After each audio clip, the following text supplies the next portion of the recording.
back with another episode of the Young Black Suburban. I'm here with very special guests. I got Eric Todd and Gary Sharp, two of the funniest comedians in the area on the show. This is going to be a hilarious show. I'm going to try to make fun of them, and they're going to try to make fun of me. I always enjoy having comedians on the show because it's my chance to try to tell some jokes. And whenever I get one comedian to just laugh at something I say is a win that day. How you guys doing? Good, man. Good. Yeah. We're gonna try not to laugh. Yeah, I know now. It's tough to get comedians to laugh. I feel. Yeah. Well, I don't know if it's natural. I think because I've done it. You know, I think if it's natural, it's natural. You know, sure. Would you consider yourself funny? Now that you put me on the spot, no. But I mean, more goofy, I guess you could say. I'm more of a goofy person. I probably couldn't write a set, which we're gonna. That is one of the most forgotten about things when it comes to comedians having to write your material. Most common people don't realize that this is not just freestyling. You're not just some of it is improvising, but you guys put a lot into your craft. Gary, how'd you start out in comedy? Yeah, sure. So I've always wanted to do it. I kind of come from a very funny, goofy family, as you put it, right? We're always cracking jokes. And I've always kind of found myself writing things down, but I never really had the courage, the balls to get on stage. I moved to Philly like 3 years ago, and I saw they were like advertising a comedy class. Yeah. Where did you move from? From New York. I was in Brooklyn. Okay. Yeah. After school, I was doing construction management up there, and then I moved down to Jersey with my parents trying to figure out where to go, and then I went to Philly. Cool.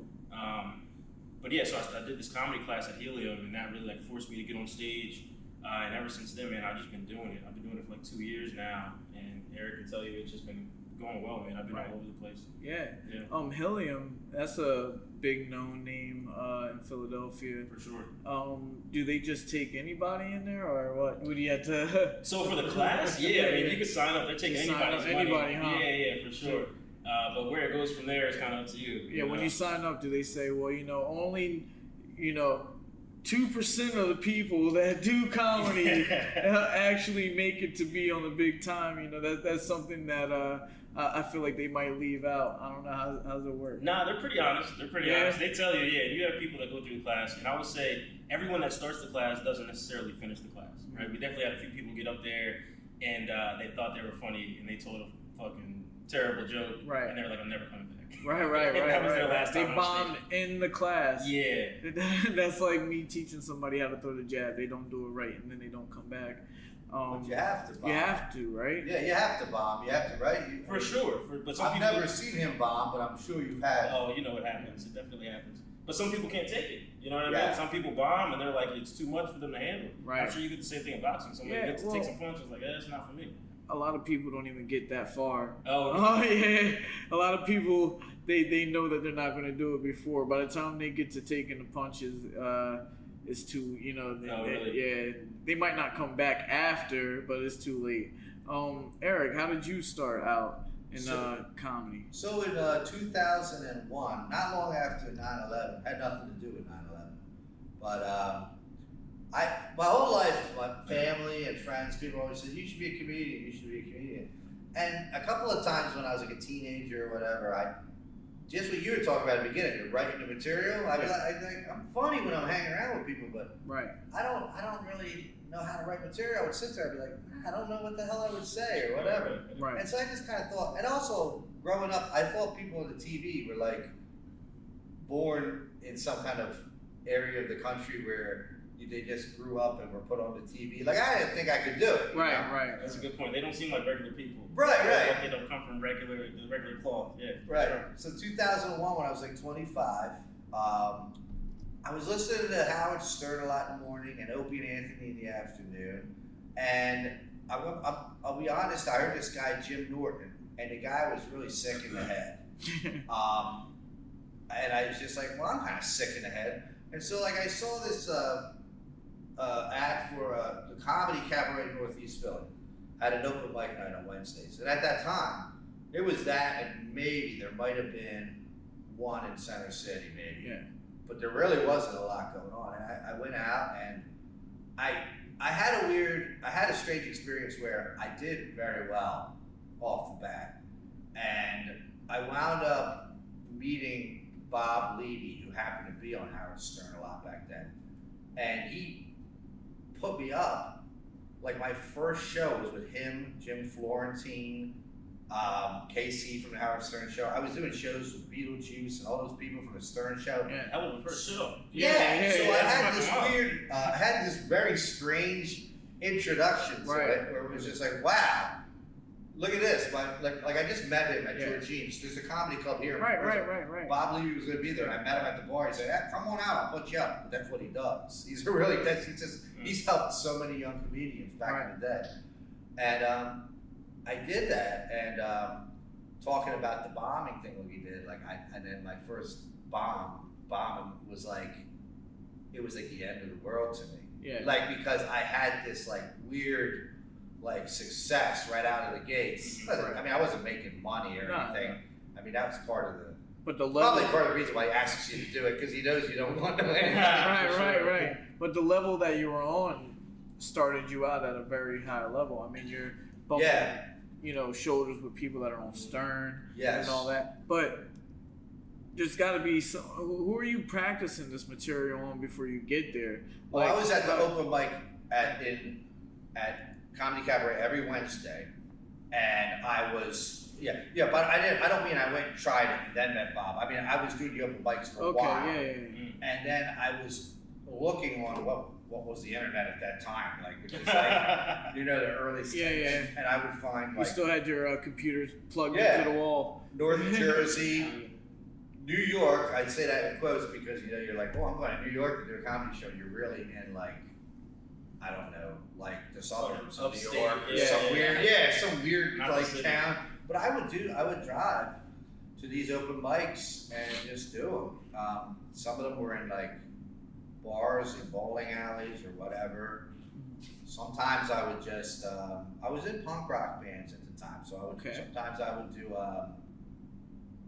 it was the beginning of it's now a craze, but it was the beginning of the burlesque thing, where they would have bands and the girls. And I was like, well, old burlesque shows, comedians let me go up and MC or whatever. So I did that a few times.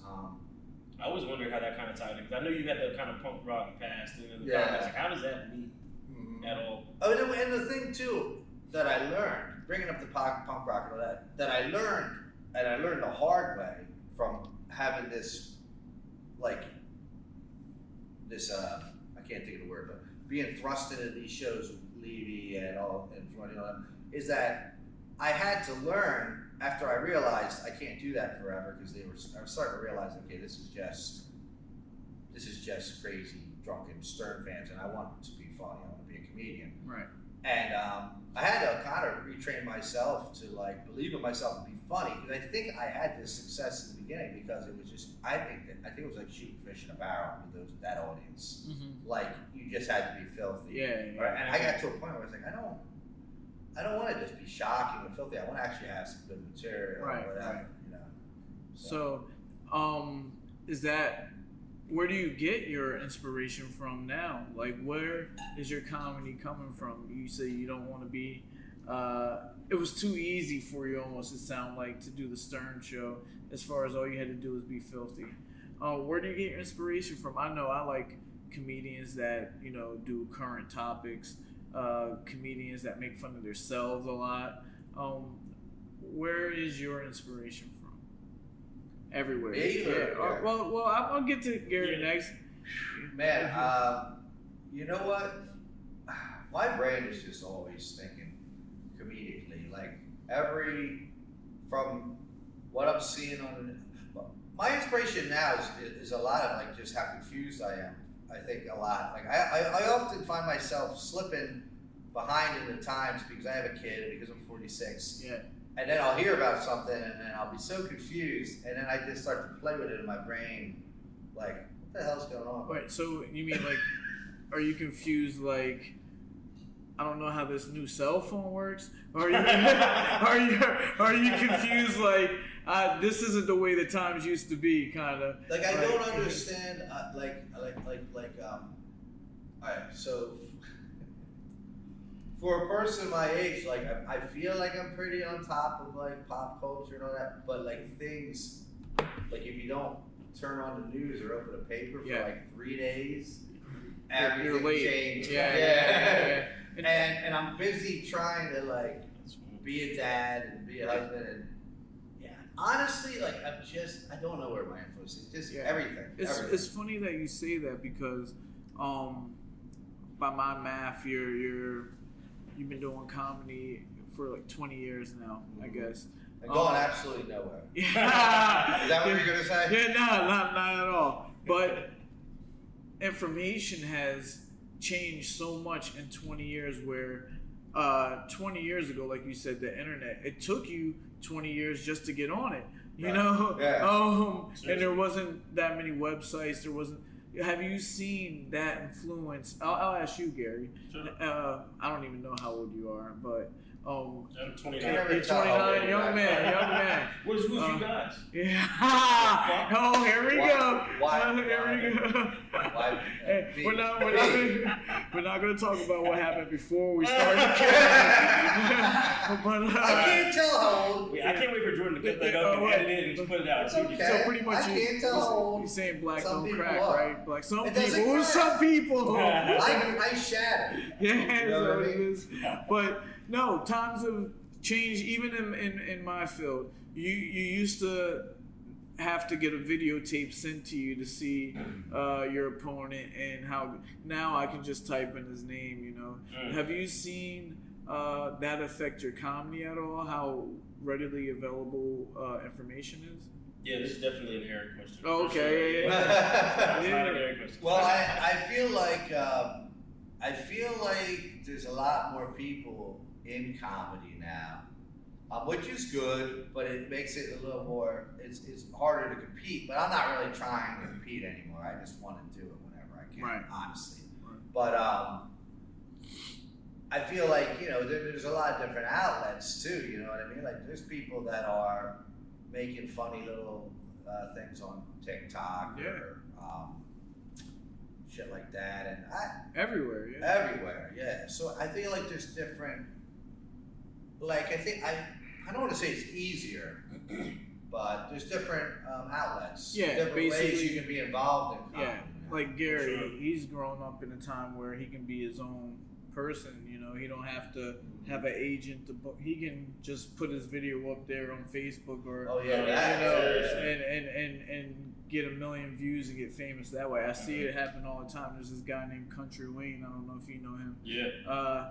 He's putting out a skit every day. I see a new skit. Yeah. His video comes on, advertisement automatically when you click on his video. He's making money out there. I'm actually Country Wayne. Yeah, I knew it. He's the exact opposite of you. Like I have no every idea. single way. I have no idea who Country Wayne is. Yeah, well, you got to look him up because,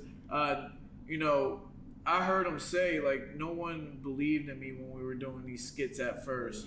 You know, now he's touring around the country doing shows. Yeah. His video production online looks so much better. Yeah. I think it's because he used that platform and stuck with it and just, kept doing his thing. I guess you're growing. How do you use social media for your, career and letting people know that you exist? Yeah, probably not as well as I should is the answer, right? I probably should use it a little more. I'm definitely Facebook heavy, right? Putting myself out there. But I mean, I'm not on like the TikToks or Instagram making reels and things like that. I'm just, and I even say this in my stand-up, right? Like I'm a millennial, but I was raised old school. Like I'm probably from that, 20 years ago cloth. Like I go to open mics and I do my stand-up. I write in my joke book, pen and pad, and I'm up on stage, and that's all I want to do. Yeah. You know what I mean? Yeah. I have no interest in making videos for social media. But to your point, people are doing that, and they're really selling. Yeah, man, they're going far. I've heard in some instances it is backfiring though, because these people are great at making videos, but they're not stand-up comics. You know what I mean? And then they're getting on stage and they're bombing left and right because it's not the same thing. I can see that. It's not the same thing at all. Yeah. Right. You got that expression. It's like that expression, everybody's a comedian. Like, it feels like nowadays everybody thinks they are like retired wrestlers. They don't know what to do with themselves, so they're all going on tour, doing stand-up comedy, and exactly. I forget who else. And, like, and to your point, shit. you know, I've seen both of you. You know, we've done a show here at the gym. I've seen both of you guys stand up in front of a crowd and perform. It's totally different than us being right here in front of. We have 3 cameras, nobody here. You know, we can say whatever we want to say, and we can laugh at each other. But when you're in front of a crowd, and some of them might not be looking at you like this guy's funny. How is that feeling? You know that. It's definitely something you got to get used to. You know what I mean? The first time it happens, I'm assuming you're saying somebody's looking at you like, "Oh, this guy's not that funny." Well, I mean, just period. Like, I like just having eyes on you. I like to relate a lot to my guests, you know, and my life is boxing. So, me being in front of a crowd performing is punching somebody in the face. It's very intense. It's very hectic. Mm-hmm. You're worried about embarrassing yourself. You know that you're going through that. My producer Jordan, he was on the show as well. I seen him before he was going on outside the building. He's like, "Man, I'm going for a walk." He's chilling. I thought he was He's like, he's pacing back and forth and I'm shit. chilling. I'm like, "Yo, this is the same thing that a fighter goes through in the dressing room." You know, it's really pretty similar. If you think about it. I mean, you're punching people with your hands. We're punching people with jokes. With jokes. You're seeing the reaction. But you know, I can feel getting punched. You know, you have to stand there, and there's a lot of them. Like, you are actually interacting with the crowd. Yeah. I'm interacting with the person in front of me. We are doing the dance. You're doing the dance with the crowd. Yeah. For sure. Well, what is that like? I mean, in your words, explain it. Yeah, sure, man. It is just an absolute rush of emotion. I mean, that adrenaline. Really, once you get on stage, and kind of like, you know, boxing, that first hit, once you get that first laugh, I can't even explain like that adrenaline that runs through your body. And at that point, man, it's like, I can do no wrong. You know what I mean? Once I have the crowd on my side and they're laughing, like anything that I say, I can kind of mold it. And it's almost like having a superpower. I mean, you feel like Mario with the fucking stars around you. Right. It's pretty awesome. That shit doesn't leave that fast. You know what I mean? Right. No, you only been in the game for like 2 years, right? Yeah. We're gonna call it professionally. I'm gonna call it professional because you're out here hustling. You know, sometimes getting paid, sometimes not. Mm-hmm. That's professional. Professional boxers go through it. Sometimes you get paid, sometimes you don't. Ask Don King. Eric, you've been in the game a lot longer. I've been in the game for like 20 years, but there was a big gap, like where I wasn't around a lot because of drink alcohol and stuff like that. So I mean, I've been 5 years now sober, so I like to think like I'm kind of like having a second like go round with it. But go on. Yeah. Well, in 20 years, you'll see a lot. You know, my one question to comedians always is hecklers. Okay. Have you ever had to deal with a heckler in your time as a stand-up comedian? Yes. And how is that face-off? And you know, how do you handle hecklers? I feel like I want to say that I enjoy it, like, because I've had some fun interactions with hecklers, and I feel like I'm pretty quick with a response. Yeah. But sometimes they can really throw you off, because I've had drunk people where they'll just say something. I was doing a show, speaking of Bob Levy, with Bob Levy and we would do these really great comedy clubs, and we would do these hole in the walls. Yeah. And it was like, what the hell's that place?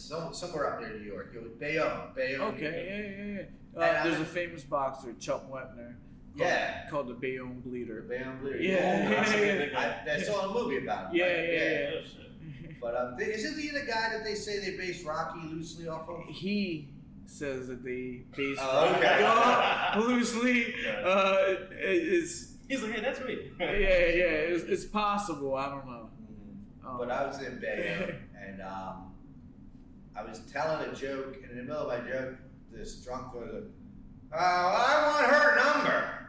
And I don't know what he was talking about. It just totally threw me off. Yeah. And then, so I made a joke about Bayonne, and next thing I know, it was let's see if you make it out of Bayonne alive. And then it was, oh man, it was rough. Wow. And then, let's see if you make it out of this bar alive. Wow. Like, oh, shit. It was a bar show? Bayonne, yeah, it was a bar. It was an afternoon. Ooh. It was like, yo, the freaking People getting off of construction jobs. Yeah. Jeez. There was a party so there was a pool league, and the guy who ran the pool league threw a party for all the pool Right. league people. At the end, they had like the kids and shit with them. That's funny. It's an ugly. It could be an ugly business. Yeah. So as the business goes, I hate to keep bringing up that you only been in it for 2 years. No, but please. I'm proud of that and the the show's called Young Black Suburban. Yeah. That's who I am.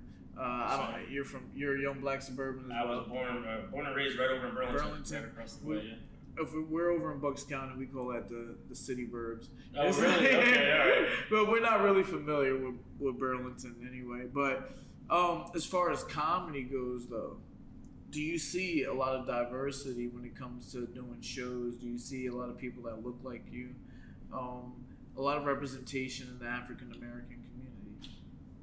So no, but that's kind of by choice, right? Because you can do the quote unquote urban circles, right? rooms. Yeah, of course, they have that stuff. But I've kind of found my niche, we'll call it, just with the kind of older white community like that. My first room I ever did was Georgine's. And Okay. I mean, I crushed that room like 4 or 5 times. You guys keep bringing it up. I can walk there from my house. Can you really? Yeah. Dude, He's got a great, like, you come to the place with the same look on your face and attitude that you bring to the stage. You walk in smiling and full of energy. You go up on a stage full of energy. And I love doing those urban shows. I did a couple of them. Oh, The man. Only White Guy. I can't get you. You're too young. You don't know. Remember Beefy Funny? This guy. No. They all have crazy. They all have crazy names. Now we got him thinking about it. He's like, hey, hold on, wait a minute. Well, But I'm the only white guy, right? And I'm up on the stage, and the crowd turns. I mean, they turn big time. But they turn on Beefy Funny too. Who I don't even know if he's still alive. Did he go before or after you? I'm just curious. So he it was his show, and he emceed it. Okay. But it was supposed to start 7, and he kept pushing it off because people weren't there yet. Yeah. And so they all turned on me, Already pissed. and they're like, a couple people were gonna kill me, but then all the other comics, they got around me. They're like, "You didn't even fuck with it." It was crazy. It was really cool. I felt cool. Yeah, I mean, I've done a few black shows. I mean, they went okay, but just not nearly as well as when I'm in front of white people, unfortunately.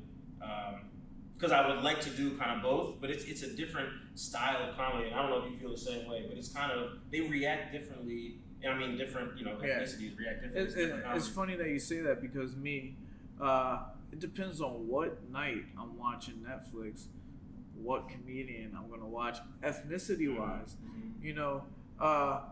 One day I'll be like, man, I feel like watching Dave Chappelle or where I feel like he's down the middle. Or He's Cat Williams or one of those guys. And then the next day I'll be like, I want to watch Bill Burr. Different vibe. But I'm also, different. My family's mixed race. My girlfriend, she's white. So I come from a place where I experienced everything. Mm-hmm. It's funny because there's just markets that have to be tapped into. How do you get into those markets as a comedian? And being African American, you're not even going into where people expect you to go into. You're going the other way, kind of like what's the guy from Whose Line Is It anyway? Wayne Brady. Wayne Brady. I'm not calling you Wayne Brady, but you have to have a funny name. You have to have a funny name. Gary Sharp, Wayne Brady. Shows, right? I mean, a lot Sharp, of people do. Yeah, it's a Cat different Williams, thing. what was it? Hurricane, that guy, remember him? Yeah. Earthquake.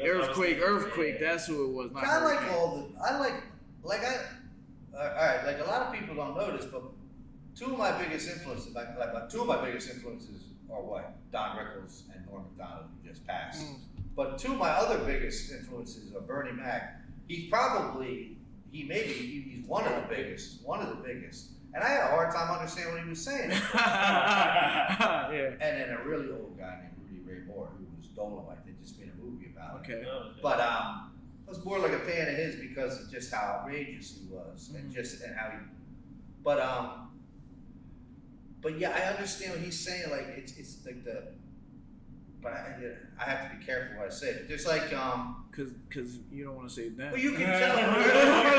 Or they. Well, you can tell when the show is just marketed towards African American because it's got 90 names on the flyer. And there's a DJ and there's like. But it's just a different style. Yeah. I don't know if have you ever seen Mike Epps? Yeah. He is just a completely different type of comedy. You kind of have to be able to relate to them to be able to understand the comedy. Who were your influences growing up? Sure. So I'm definitely a big Chappelle guy. I mean, he's the best in terms of his writing. Hannibal Buress. Okay, he was for me. Young man, this guy young. Yeah, for sure.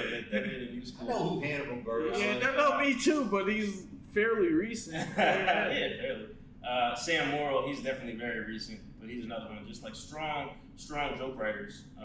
Definitely who I kind of see myself aligned with. Right. Yeah. And, Hannibal is one of the kind of guys that is kind of down the middle as well, where he can cross over and do both sides of the aisle.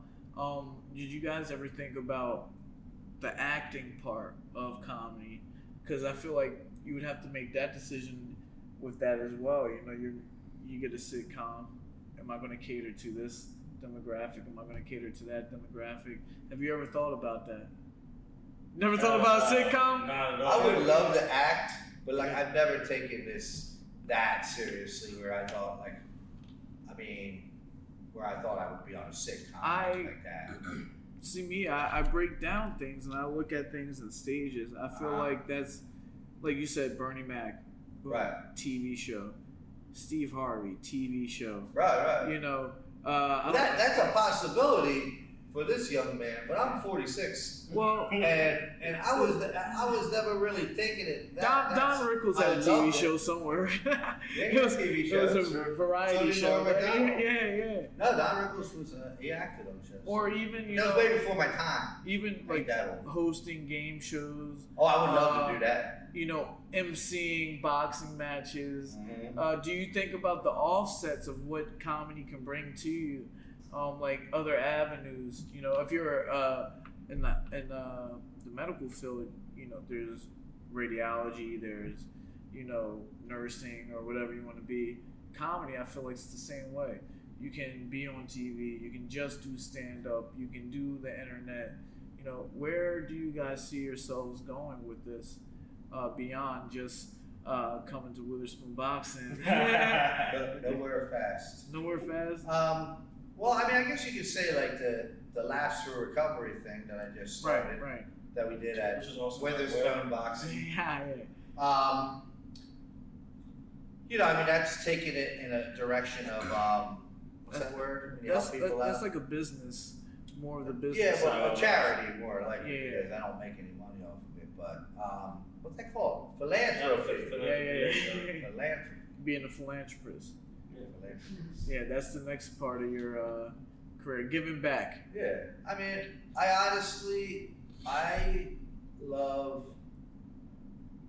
get at the point where I'm at right now. I'm happy. Jordan, can we? Sorry. Okay. We get Gary. I saw him drinking water. I'm like, oh. Well, you really are ordering more wine. Yeah. It's not Thunderbird. Thank you. See, that's a horrible joke. I like the way you guys do business over here. Yeah, this is. Look at this. Make the white guy get the wine. Why are you moving up? What is that? I don't know. Yo, he's really been on his reverse racism. Thanks, man. Thank you, boy. See what I mean? All right. Don't worry, Jordan. Thank you. I appreciate it. Well played. I joke. I love you. But philanthropy, you're here. Before we talk about why you're doing it, let's talk about what you're actually doing. You came, we connected, I forget how, I started having NA meetings here, and I think that you saw it online. We're talking about that as I just had, I saw some, yeah. Poor drinks. But I think that's what happened. And I think something like that, and I thought to myself, that might not be a bad place to have, because I wanted to put on sober comedy shows. And by that, and I want to say up front, that doesn't mean the comedians got to be sober. That doesn't mean the comedians can't have a six-pack in their cooler or something. But I wanted to have like a safe space for people with sobriety, because there's a lot of people with sobriety in this area, to come and see a show. And I thought, well, where could I put them on? I thought, well, how about places that are unorthodox and for comedy shows, and the people could see the joint, and maybe like because there's a lot of recovery in this area, but people need more than meetings. They need more than bowling nights or going to the diner. They need to move on with life, and what I mean. They come in to see a comedy show at a boxing ring, and they might say, "Hey, let me hit that place up. Maybe I'll take a class or something." You know what I mean? And I'm right now currently looking for other joints and trying to do the same thing. I want to, and I also want to. Like, just people reach out. I had a guy reach out to me from New Jersey. He wants to put one on at his his clubhouse, which is AA or NA or whatever. Right. And so, they're looking to raise money just for their clubhouse. I said, yeah, we'll throw it together. Just give me such and such for each comedian. Because I got to pay these guys. Right. Gary, he would do anything. He don't even give a shit. Yeah. Well, it's part of working out. Right. 100%. And I was the same way. And I honestly still, if I get 40, $50, I'm lucky. But I told you, I feel like I made out like a bandit. But honestly, it's fun, and it's and I did tell everybody it's a charity, so you might not get paid. Right. But I was hoping I would make enough that I could pay them, and I did. That night we did. What was the charity that we had? The charity was called the Grace Project. Right. What they do is they bring food and stuff down to people in Kensington that are suffering from an addiction. They do things with children that are affected by homelessness or addiction or poverty. It's not all recovery based, but it came out of my friend Megan's recovery.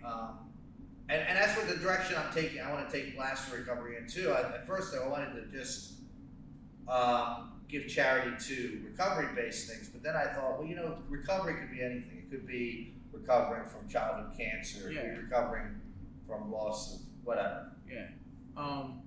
One thing that struck me when we had our show was some of the material that was said. Because you're going into a show. It's called Laughs Before Recovery, and there was a lot of jokes about not being sober. Oh yeah, sure. Of course. So how for me, I'll be honest. I was like, oh man, I'm thinking subconsciously, man. Right. This is how did you feel about some of the jokes? You're a comedian, so well, that's what I want. Yeah. Like, first of all, I believe it was George Carlin who said the comedian's job is to find the line and cross it. Mm-hmm. Now, I don't know maybe that's true or not. I don't know. But I wanted these people to come out and have a comedy show, not a comedy show where people are like, "Hey, I haven't drank in 3 weeks." I didn't want them to come to a meeting. Right. And we laugh about the shit we've been through. You know what I mean? Right. We laugh at, and if we know people out there still stumbling drunk, we laugh at that too. We laugh at shit. We're comics and comedy fans. Right. I still to this day, like I put something on Facebook about I was like, yo, let me do a show at your place or something. And a fellow comedian wrote, Eric, I think so-and-so still drinks. I'm like, I don't fucking care. It's not what it's about. Yeah. I don't care. Yeah. I'm actually thinking of maybe even putting on some shows that will still benefit people that at a place where there might be a bar in the back or whatever. Yeah, Do you know what I mean? Like it's like I don't want to talk too much about recovery because of anonymity and all that. Yeah. But we go and live again. You know what I mean? Yeah. For sure. But there's a lot of new recovery in the area, so I wanted safe spaces too. Yeah. For people that have only been sober for a couple I was gonna months, say, some people- they don't want to walk into a bar. Yeah. Right. You know what I mean? Yeah, definitely. And I think what you're doing is fantastic, you know. Not only are you doing it for charity, for recovery, you're also introducing comedy to people that would never get a chance to experience it ever. You're kind of, I don't know, I can't think of a person in history to do it, but you're pioneering it in Bristol a little bit right now. Yeah, I'm hoping. I had a guy reach out to me from New Hampshire. He's like, I want to know how you started this, and if I could do something like this for other guys. And he's asking me for. I said, dude, I just went to a place and said, hey, I want to put on a show. Yeah. And It's funny because they would give the money to charity. Yeah. I said, go ahead and do it. Call it National Recovery. I hope that happens. And people don't realize how easy it is. Right. You know, you the same thing you did to me. You said, hey, you want to do it? I might have been a little bit harder. It might have made you wait a little bit longer. But that's how networking works. So, Yeah. you know, you just reach out and ask. You know. Yeah, and you're to commend you or to give you a props or whatever. Like you weren't super. You do that to black people? You give us props. I give you props. Yeah. I give you your props. I give you your props. Yeah, because you know, I showed up a minute late. You were there. Yeah, you've been on me. But listen, no, but to give you, you weren't concerned about making money too much, you know, and you kind of like understood, like, hey, it'll bring some people in. A lot of people don't understand that. Yeah. Like they want to know that you're going to get, you know, and that was another thing. I was like, fuck, I could do this at like, if I want to, like at one of the clubhouses. They'd love to have a comedy night. If we would have gotten, we would have got 30 people. Yeah. We would have made enough money to give the charity $400. Yeah. And still pay people probably with the 50-50 and all Right. that. But we sold about 70 some tickets in this little boxing ring. Yeah. 7 is that what we did? 70? Not all those people came. Some people bought tickets on the internet and didn't show up. I don't know what that was about. Maybe they were just donating. Yeah. Well, whatever. I have a plan on how we can fit more. All right. Yeah, we're gonna meet up and talk about that. Yeah. I have a plan It on was how a we great show, man. You guys should definitely do it again. Yeah. and the air conditioner is fixed. But that's another thing. Balls. That's another thing. I was like, next time I do one there, it's got to be like a fall or So whatever. if you, I don't know if you remember, we were communicating, but I wasn't even here. I was in Iowa, Illinois, on vacation, and the You really do have some white in you. You know what I'm saying? With vacation in Iowa? A lot of people have black in them because of me. Okay. So So you had to go visit them. I had to go pay homage. You're a philanthropist. Look at you. Daddy has arrived. But Children of the corn. the air conditioner had broke, and by the time it took a second. It took a second. You got it. Work on that delivery. But you got it. Now I even forget where I was going. You were in Iowa? And the air conditioner broke when I was away, and I was trying to get it fixed the whole time. But anyway, a lot of people don't understand that it's not about you. I got paid in just hosting the show and just people knowing that we're doing positive things at the gym. You know, that was you said, "Oh, is this enough?" And I said, "Yeah." You know, I didn't. No, I don't. Yeah, that's awesome. You know, I wasn't really worried about that. What I was worried about was making sure that you guys had everything that you need to be successful, and for the community to know that there are positive. It's as simple as this: put positive things out, it comes back to you. Yeah, that's how I live my life now. Yeah. You know? So, Laugh for Recovery, they'll always have a home here. Whenever they want to do a show, I have ideas to fit more on. Yeah, right now. All right, let's convert these mics. But this isn't the only place that you guys will be in your life, you know. One thing I want to know is, for you, Eric, what was one of the biggest times for you in comedy thus far in your career?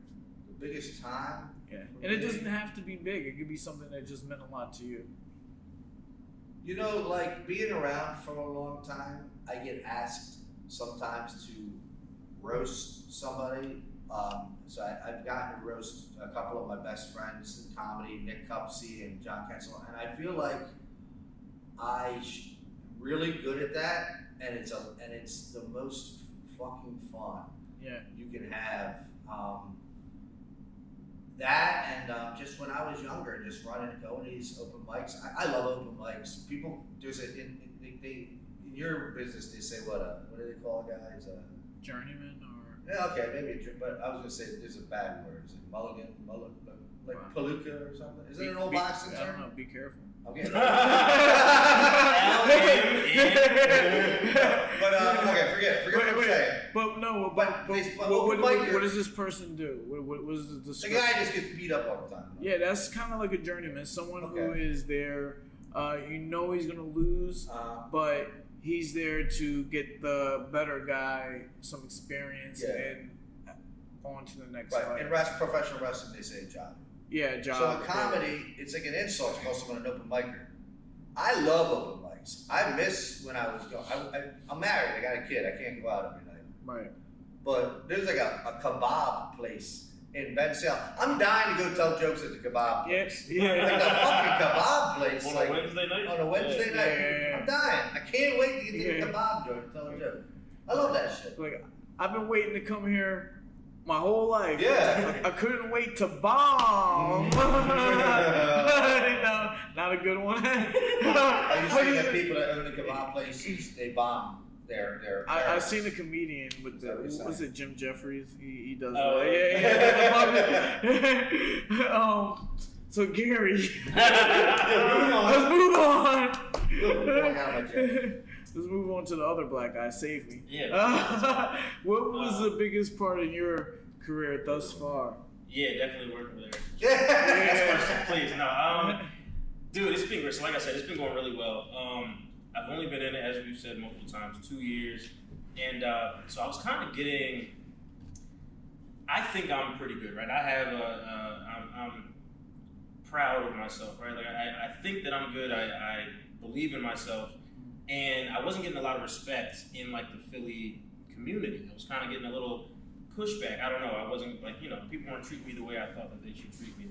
And then, sorry, is there someone in Philadelphia where everyone's looking like, okay, this is who I want to get with, or this is the avenue that I want to go?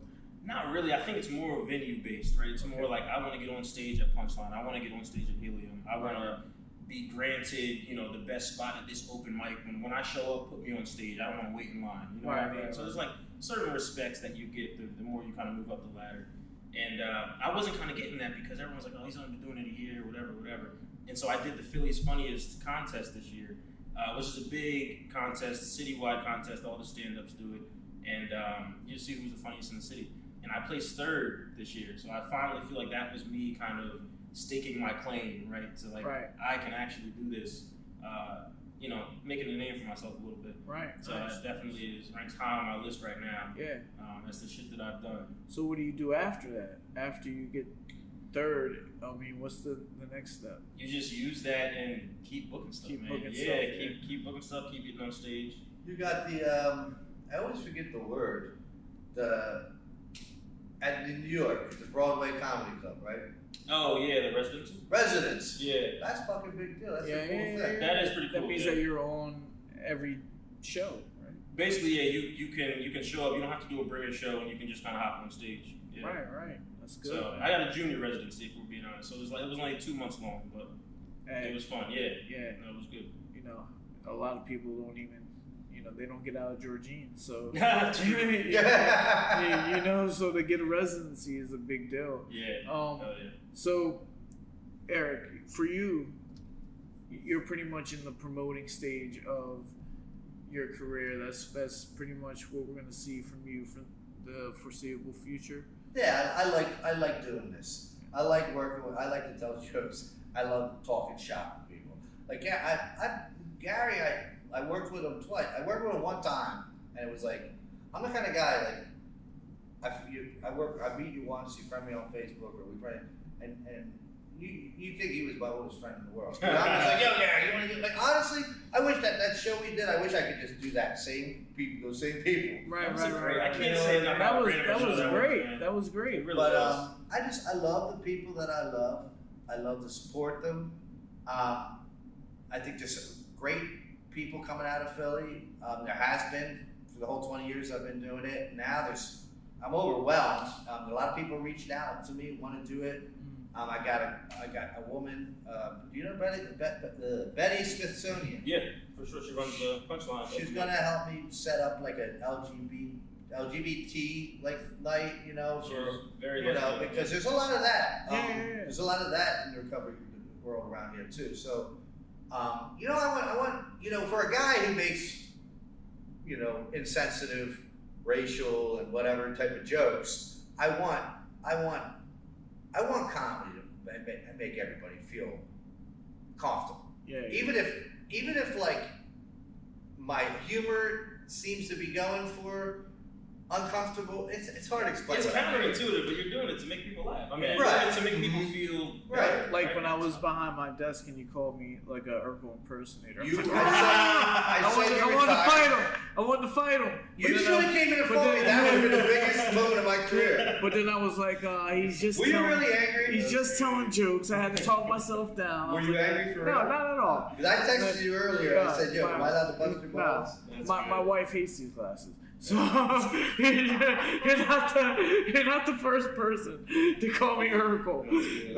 I said you're retired from boxing. You're full time worker. Full time. That was the cheap shot. Yeah. That's the easy. Yeah, it was easy. That's the easy Yeah, shit, yeah. comedy, you know. I enjoyed every second of it. So what I do is when we end the podcast, we don't do that. I ask each guest though, what kind of message do they want to talk and tell our viewers, either about themselves or about the world. Any message that they have that they feel like they can convey to spread any message that it could be a hateful one too if you want. But Why are you looking at me when you say that? I was like, it could be a hateful one too. Yeah, You know? Am I the first white Yeah. guy out here? No, you're not the first white one, but first white one. but Gary's the first black guy. Hey. No. What happened was, you know, Young Black Suburban. I know a lot of white people that are doing things. So Okay. our producer Jordan said, "No, you need more black guys." So I was like, "Eric, you can come on, but you got to bring Gary." Well, you know Chris, the guy I talked about earlier, before we were on the air, some people are like, what the fuck's he talking about? Yeah. But he's an African American comedian guy. Yeah. And one time he called me up. He said, "Yeah, I'm trying to," because he wants to make videos and stuff. He goes, "I'm trying to put this thing together for black comedians." And this. I said, "Well, I'm not black." He goes, "No." I said, "What did I say?" I said, "No." I said, "But I'm white." He goes, "Oh, you ain't." So Yeah. he told me it's a state of mind. Yeah, it is a state of mind. You know, people are people. Really, we Of are. course. Um, If that wasn't the case, it wouldn't be so funny. Yeah. Yeah, for I sure. mean, if I was saying the types of things I say in an actual hateful way, it wouldn't be common. Nah. Yeah. There are people out there doing it, but Yeah. I mean, somehow they. So you don't get in trouble by your wife and me either. Let's tell the viewers. Look, I know it's kind of like a on the spot thing, but that's what makes it so good because it's really coming like a freestyle off the top of the head. For sure. I don't know. Try to. This is so out of character for me, but I would like that everybody try to just make a little bit of a change in the way in the environment, whether it be recycle a little more, skip Burger King a couple of days a week. You know what I mean? Because I've taken up a big interest in this I wrote a children's book about this animal called the Okapi. It's in like the Congo, and then if we don't do something, the whole rainforest is going to be gone in like 20 years, and it's getting hot outside. I like to eat, but It's getting a little floody. like I was kind of full of anxiety and overwhelmed. Like, oh my God, what can I do? What can I do? And like someone said to me, you know what? Just make do a couple of little changes you can. Yeah. So I would just like, and I know I'm going to hear it from a lot of some of my conservative friends. They're gonna be like, "Hey, you freaking dork." But Yeah. whatever. I don't want friends with them anyway. But this is something close to you. You want Yeah, to I'm change just the like, environment. just make it, just be mindful and Yeah. maybe try to help out with that. That's a good message. Be nice to one another. Yeah. So yeah. Leave some for Gary. Gary. Yeah. That's Book me on one of your shows. Yeah, there you go. Shameless, I'm gonna do a shameless plug myself. Well, actually, no. You say what you're gonna say, and then we'll plug both of you guys where people can find you. Okay, cool. So, so I just want to say we kind of talked about it a little bit here, just like Young Black Suburban being from from both sides of the aisle, and comedy has also showed me this, just like inclusivity, right? Just being inclusive of everyone. There's no reason to exclude anybody. Everybody can laugh. Everybody can throw a punch. Whatever it is, whatever you do, just include people. There's no reason to be a dick about it. Just don't be a dick. I think that's my message. Don't be a dick. That is a very good message. No reason. I'm gonna take that one with me. Let me write that down. So Eric, where can people find, first of all, you, and then Laughs for Recovery? Well, you can look for Laughs for Recovery on Facebook. I'm on Facebook as Eric Todd. I don't have a next show set up right now because I'm going to be taking a class every Saturday up until the end of November. So I'm probably putting it on the back burner until like maybe early December, but there will be shows around the area. There will be shows here. Or possibly So people, doing a Halloween type of show. we were possibly going to do a Halloween thing, but I'm putting that on the back burner. All right. I'm telling you here, live. All right, live on the podcast. Unless I can throw something simple together, but Yeah. so just look me up, Eric Todd, on Facebook and Twitter, and kidsokapebook.com, OKAPI is how you spell the animal, and Laughs for Recovery on Facebook, and I'm around. Yeah, you'll be around a lot Around. on Witherspoon Boxing stuff. Yeah, I'll be here beating people up. Yeah. What about you, Gary? So I'm on Facebook, Gary Sharp Jr., Instagram at gsharp4, and I should have talked about this earlier, I didn't. So I actually just started my own production company with two of my buddies. So we're also putting on comedy shows all around Philly. Okay. The production company is called Two Dudes and a Dad, at Two Dudes and a Dad on Facebook and on Instagram. We run a monthly show the last Tuesday of every month at Pinsport Beer Boutique in South Philly. And we're doing our first ticketed show in Northern Liberties, October 23rd. Nice. So I'll be on one of them soon. 100%. After this class. Yes. Whenever you're free. I got a possibility. All right, guys. So I appreciate, we had Eric Todd, Gary Sharp on the show, two very funny comedians. This was the Young Black Suburban.